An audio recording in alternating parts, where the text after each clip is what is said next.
além da questão da automedicação, do uso da medicação daquele teu conhecido, que às vezes para ele deu certo, ou até de um familiar, né? Isso eu sempre friso nas consultas, nas avaliações, porque principalmente nesses casos de conjuntivite, pode ser que você tenha tido o teu quadro de conjuntivite, utilizou aquele determinado colírio. E aí o seu marido teve, semanas depois, algum quadro de irritação, mas que não necessariamente uma conjuntivite. Foi lá, utilizou aquele colírio que poderia estar contaminado e se autocontaminou. Então, por isso que o risco da automedicação, não só nessa situação, mas em outras, quando a pessoa apresenta um olho vermelho, é importante a gente levantar esse alerta para esse cuidado específico e dar avaliação complementar quando necessário.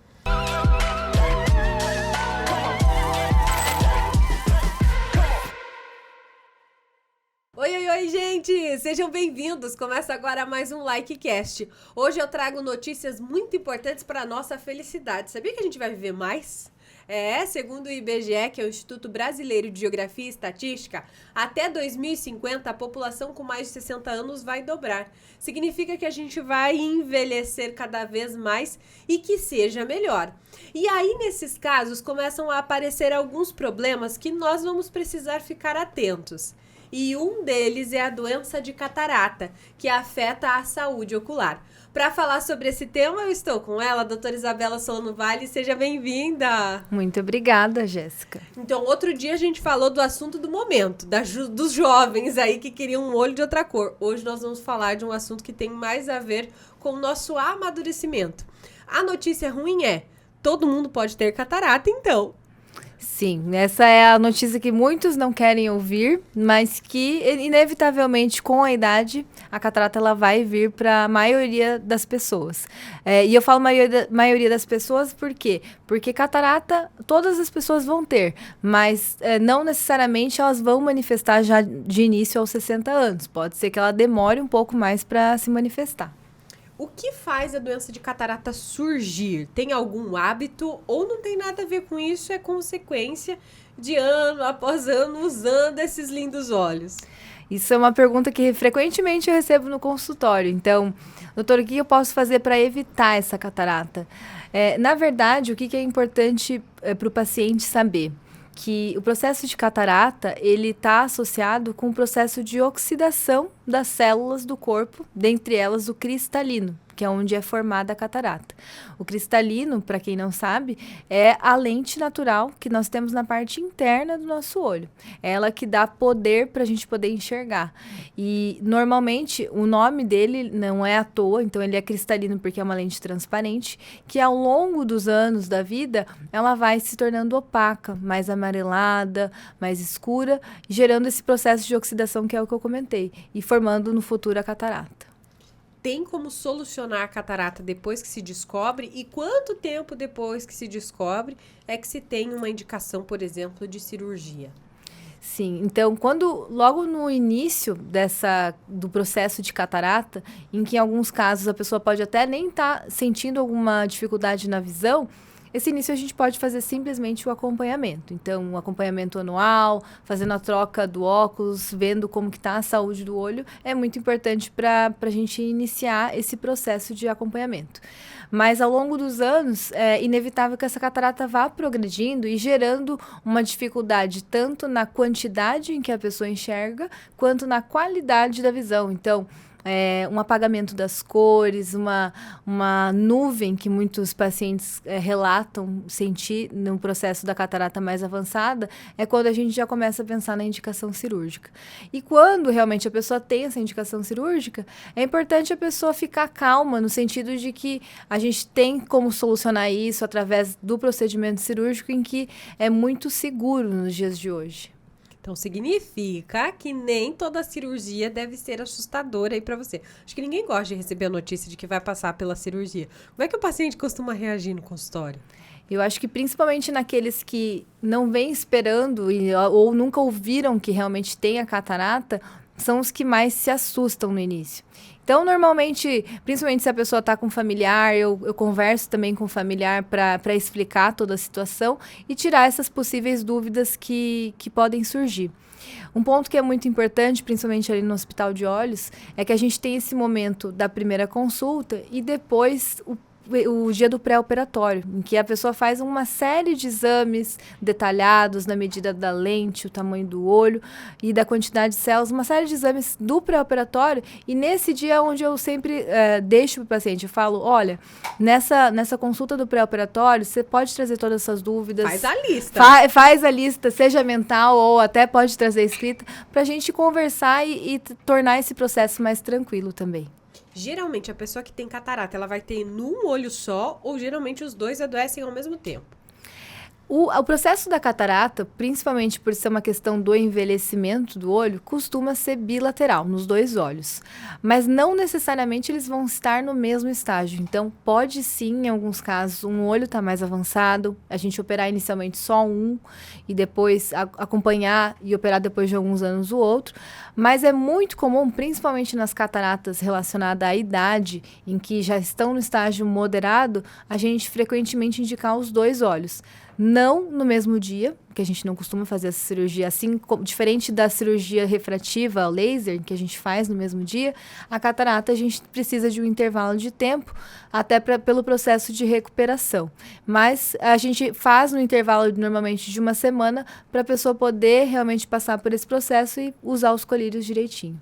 E aí nós vamos falar agora da questão da lente mesmo. Hoje não existe só um modelo de lente intraocular. Então, você vai substituir lá essa lente natural. Então, você aí, mesmo sem usar lente, você tem uma lente no seu olho, mas essa é natural. Foi Deus que fez, desse jeitinho aí. E depois, com o envelhecimento, ela tem que ser substituída.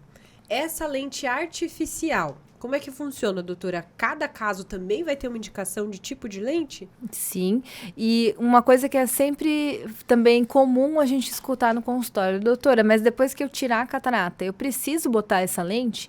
Sim, a resposta é que você precisa, porque como eu expliquei anteriormente, em que o cristalino onde forma a catarata é uma lente interna, se a gente simplesmente só tira a catarata, a pessoa não vai conseguir enxergar, porque não vai ter essa lente que vai devolver a visão. Então, ao longo dos anos, no processo de cirurgia de catarata, as lentes evoluíram muito. No início, essas lentes eram principalmente para correção do grau de longe, e com as tecnologias, com o avanço realmente dessas lentes intraoculares, foi surgindo outras opções possibilitando, por exemplo, a correção do grau de perto, dando também uma excelente independência do óculos. A pessoa vai ter que tirar essa lente, de jeito nenhum ela nem vê que essa lente está lá, porque como a gente já falou de lente de contato, é importante explicar a diferença. Exato. Então, essa lente intraocular, ela é uma lente interna, então é implantada no momento da cirurgia de catarata e ela vai ficar por lá. Uma pergunta também bastante comum dos pacientes é se a catarata volta, né? Então, não, a catarata ela não pode voltar. O que acontece é que no momento em que a gente implanta a lente, ela fica dentro de um saco capsular. E entre o saco capsular e a lente, pode ser que acumule uma pequena sujeira, gerando a opacificação, né? E aí, ao longo dos anos, pode ser necessário fazer uma limpeza dessa lente através de um laser. Mas não, a catarata não volta, o que em alguns casos pode gerar uma baixa de visão depois da cirurgia, quando relacionada a essa parte de catarata, em relação a essa pequena sujeira que se acumula ali atrás da lente. Existe alguma contraindicação para o processo de cirurgia de catarata? Algum paciente vai ter que ter mais ou menos cuidado? Contraindicação específica, não, mas uma indicação de algum procedimento complementar, sim. Então, vou citar um procedimento cirúrgico que a gente fez na semana passada, em que a paciente tinha uma membrana da retina. Então, era um processo que ela tinha a catarata e ela também tinha essa alteração do fundo do olho.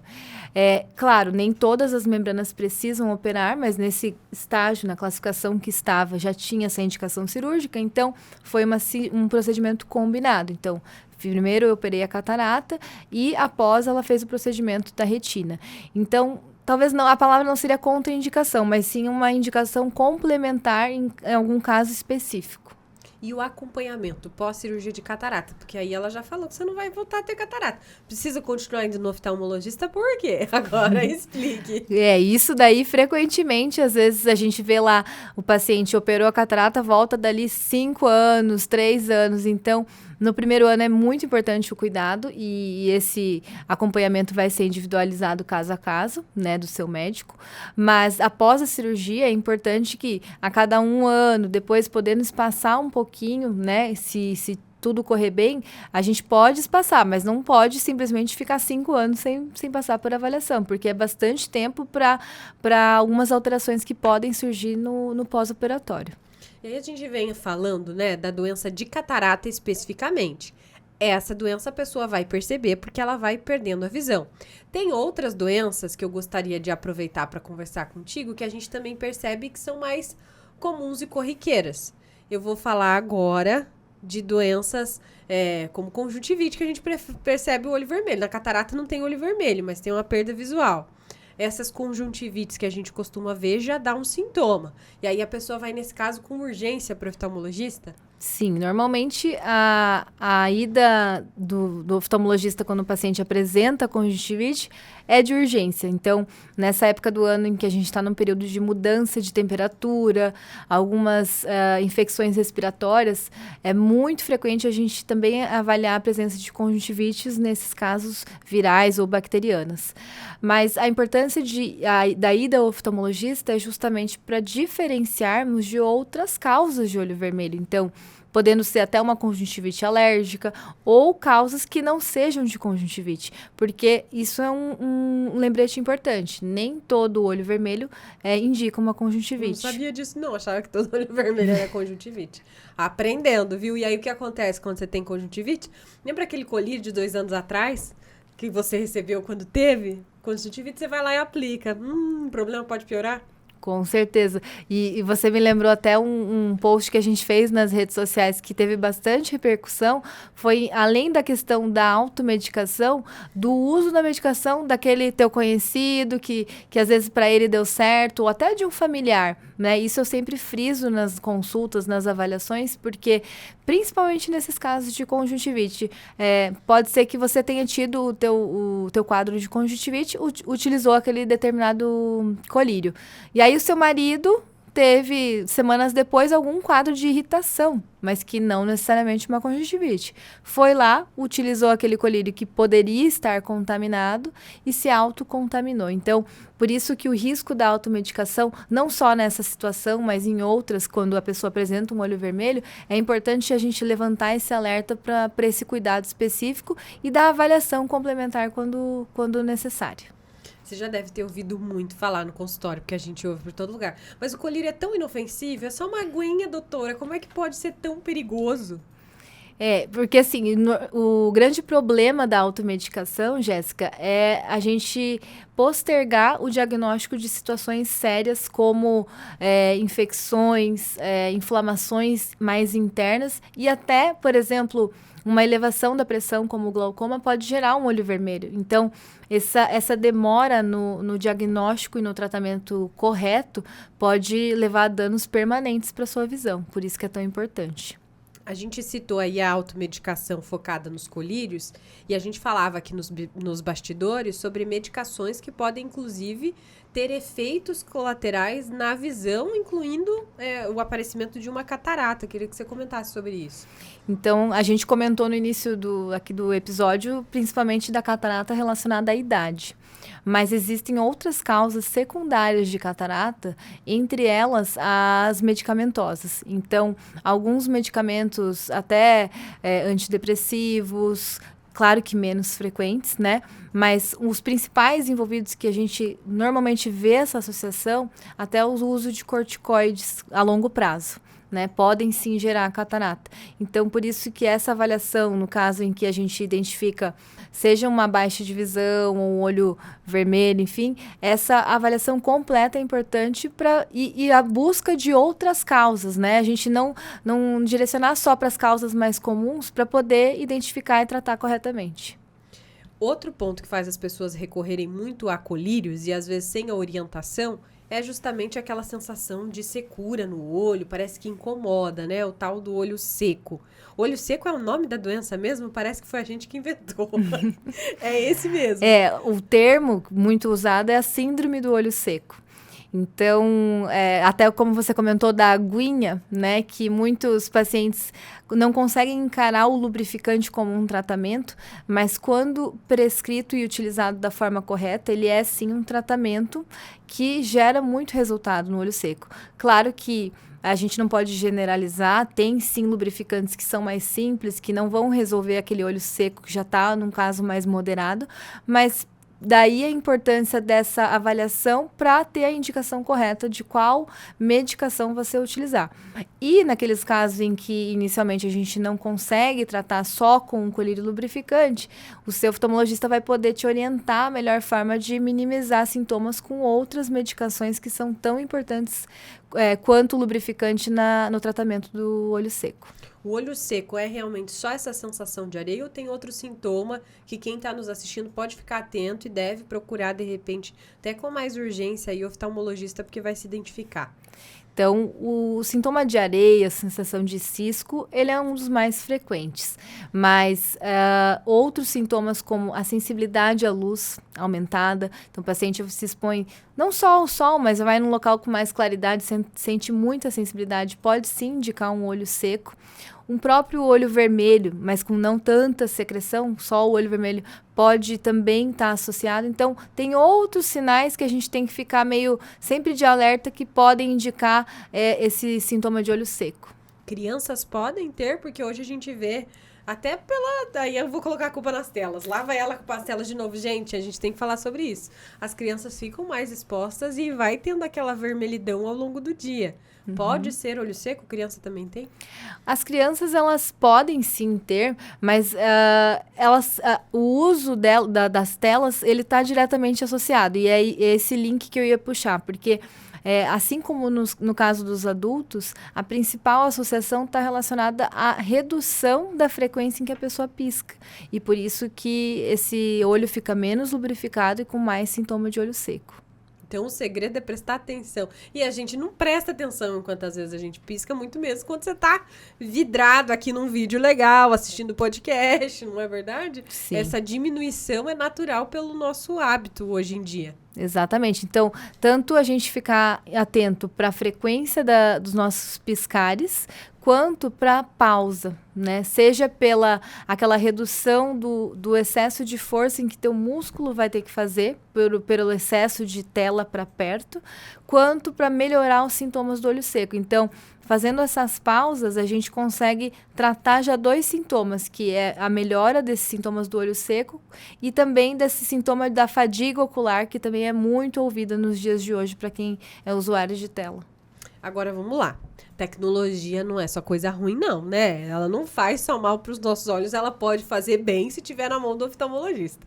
Eu quero falar justamente sobre todas as vantagens que a tecnologia trouxe hoje, até para a cirurgia de catarata, que é altamente tecnológica, né? Para você que está me acompanhando aí, corre no perfil da doutora Isabela, termina de assistir aqui e depois você vai lá. Lá tem imagens, inclusive, de centro cirúrgico para você acompanhar como é a cirurgia e entender mais do procedimento. Porque realmente é a habilidade cirúrgica que tem que ter, porque é um movimento muito, né, delicado ali nos olhos durante todo o processo. E tem um super zoom para facilitar isso. Eu queria que você falasse dessa aplicação da tecnologia. Sim, ao longo dos anos, não só na área da oftalmologia, mas a área da oftalmologia foi uma das que mais avançou nesse sentido de tecnologia. Principalmente antes até de falar do momento da cirurgia, falando do planejamento. Então, os aparelhos em que planejam o pré-operatório, principalmente falando de cirurgia de catarata e refrativa, eles modernizaram muito ao longo do tempo. Seja com a quantidade de banco de dados que foi coletado ao longo dos anos e até pela captação da imagem para poder gerar um tratamento totalmente individualizado. Então, isso ao longo dos anos, sem dúvidas, evoluiu muito com essa tecnologia envolvida. E aqui até a gente pode pincelar um pouco sobre o assunto que tem se falado muito em todas as áreas, que é a inteligência artificial, que nesse pré-operatório é algo que já é algo que acontece. Então, o próprio aparelho já tem algumas funções que tem essa utilização da IA. Até a gente pode citar, por exemplo, algumas fórmulas de lente intraocular que a gente utiliza para calcular qual lente que a gente vai implantar. Então, algumas fórmulas hoje em dia já tem a IA embutida nela. E isso é muito importante até para a gente ter um tratamento mais fidedigno. E aí, passando a isso, falando do pré-operatório. Agora, já entrando no ponto mais do centro cirúrgico, a questão da tecnologia é principalmente nos aparelhos também. Então, a gente tem que lembrar que teve todo aquele cuidado no processo do pré-operatório, mas no centro cirúrgico, nesse planejamento, na possibilidade de a gente, nos casos de lente intraocular, em que corrigem o astigmatismo, que são as lentes tóricas, poder fazer o posicionamento em tempo real, com o uso daquele aparelho que a gente utilizou, né, no dia que a pessoa veio na pré-consulta, no pré-operatório. E utilizar aquela mesma imagem já no microscópio, isso realmente foi assim, um divisor de águas no tratamento da catarata, principalmente. Então, essa tecnologia, aqui citando só uma parte, né, mas essa seria uma das principais que realmente revolucionaram o tratamento da catarata no centro cirúrgico. E a gente está falando de inteligência artificial aplicada, então, à segurança do paciente. No final, é isso que a gente ganha, uma cirurgia mais precisa, né? E um paciente mais tranquilo ali no momento da cirurgia. Exatamente. Então, e falando também em relação à previsibilidade, claro que isso é um cuidado que nós temos sempre que ter, independente da inteligência artificial, mas é algo que cada vez mais nós temos visto nessa associação do tratamento para poder atingir essa melhor previsibilidade e um resultado satisfatório para o paciente. Agora você, como oftalmologista, o que facilita no teu dia a dia em relação a ter essa tecnologia? Você também fica mais confiante ali na hora do procedimento? O que muda? Porque a técnica tem que acompanhar tudo isso, né?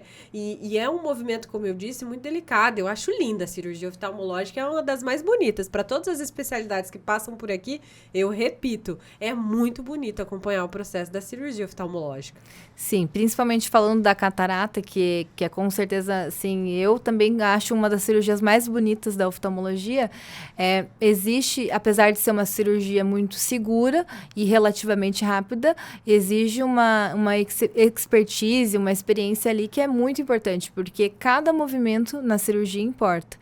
E então essa parte de ter a tecnologia, seja com um microscópio de qualidade, para melhorar essa visibilidade no intraoperatório, e seja também lá no momento de implante de lente, ela é extremamente importante. Então, no meu dia a dia, como você comentou, o que eu vejo e procuro buscar sempre nessas atualizações, e o que a gente comentou sobre congressos, é aquela coisa de não adianta a gente ter o aparelho e não saber usar. Então, sempre essa atualização ela é muito importante, porque aquilo que eu aprendi há 5 anos atrás, talvez hoje já não seja mais uma verdade absoluta e que já ficou no passado. Não que não seja válido, mas que a gente sempre tem que estar buscando novas formas de tratamento para poder oferecer o melhor para o paciente também.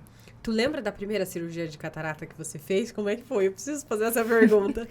Lembro, e assim, na verdade, a resposta é que depende, porque existem duas técnicas principais da gente fazer a cirurgia de catarata. Então, a técnica que a gente mais utiliza hoje, que é com o faco emulsificador, com aqueles aparelhos que frequentemente a gente vê nos vídeos. E tem a primeira técnica, que é a fasectomia extracapsular, que foi a que antes de surgir o ultrassom, esse aparelho mais moderno, foi como fazia. Por exemplo, foi como a minha mãe aprendeu a fazer catarata. Então, você fez as duas? Você passou pelas duas experiências? Isso. Hoje em dia, não são todos os serviços que têm essa possibilidade, né? Digamos ali, pelo menos metade das residências tem essa possibilidade, mas na nossa especialização, tinha essa questão de fazer, passar primeiro para essa técnica mais rústica, que normalmente, hoje em dia, se se indicam em situações mais avançadas de catarata, né? E para depois passar pelo processo da facoemulsificação, que é o dia mais atual.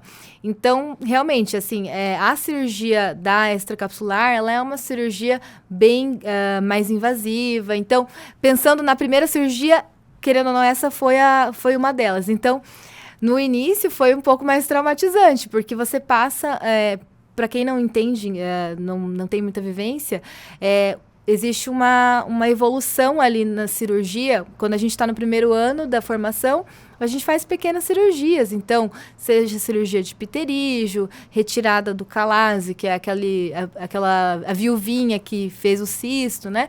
E aí a gente dá um salto muito grande dessa cirurgia para extracapsular.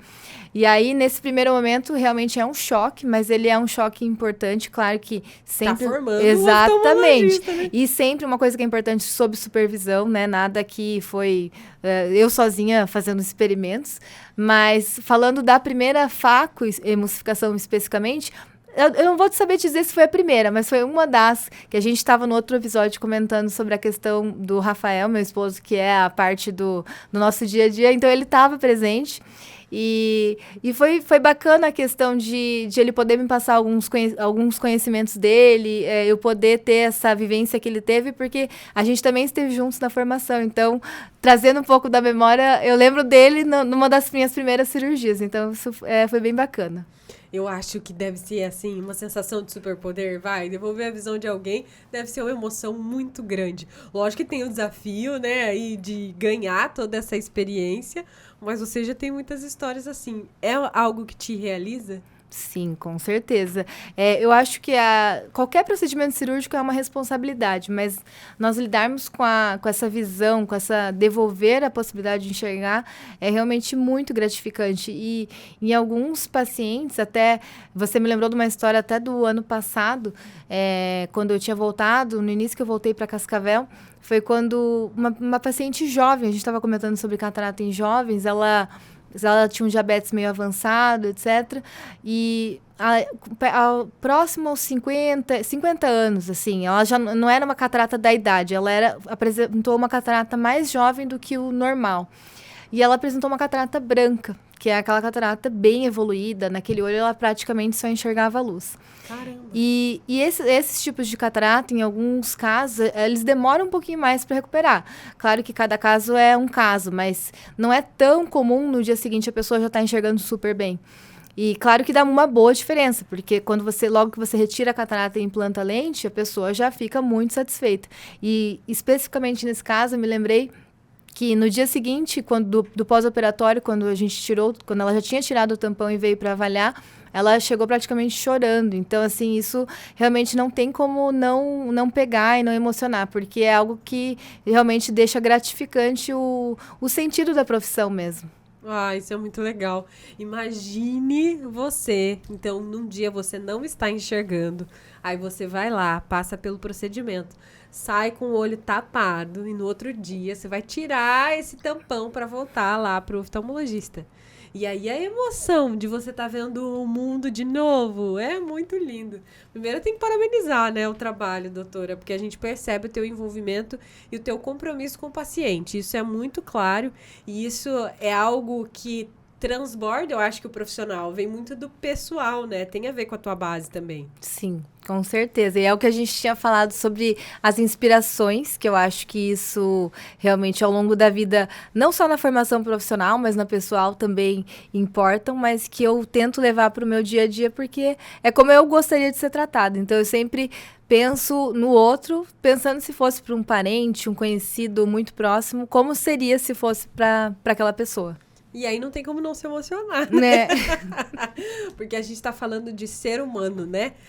Ao longo dos anos a gente tem visto, né? Uma mudança de como as pessoas percebem a medicina e tal. E o LikeCast tem sido a oportunidade da gente ver como os profissionais que vivenciam isso na realidade realmente têm um olhar totalmente diferente do que aquilo que a gente ouve por aí. Tem sim esse olhar humano, mas você tem que realmente olhar para quem você escolhe como profissional. Entender realmente como a pessoa trabalha para que isso seja bom para você. E aí eu vou finalizar então, doutora, com uma pergunta de futuro, pode? Ixi, pode. Tô até com medo. A gente sabe, né, que o dia a dia fica cada vez mais corrido. Mas o que você espera ao longo dos próximos anos de profissão? Porque você já pôde acompanhar bastante evolução, já atendeu vários pacientes, já impactou várias vidas. O que você espera? Porque o oftalmologista, pela experiência que a gente tem lá no Hospital de Olhos, trabalha bastante, gosta de trabalhar até não aguentar mais, vou dizer assim. Sim.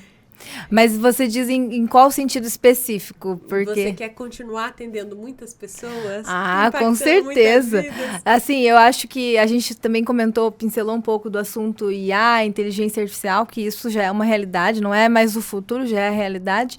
Mas eu acho que um ponto que ainda vai ser um desafio para essa questão de IA como um todo é essa humanização que você falou. Que eu acho que é isso que no final do dia é o que mais importa, o contato direto com as pessoas, esse contato humano mesmo, que eu acho que faz a diferença no atendimento, que é o que eu quero levar até o finzinho da minha vida. Muito bem, então nós vamos fazer um brinde ao futuro. Vamos. E assim nós encerramos o LikeCast. Seja sempre muito bem-vinda. E para você que tá aí do outro lado, é um até logo, tá, meu bem? A gente volta com mais assuntos maravilhosos aqui em relação à sua saúde, ao seu bem-estar, para que você seja uma pessoa que se comunica cada vez melhor, que entende o mundo cada vez melhor e principalmente que se cuide dessa visão, tá bom? Até mais, tchau, tchau.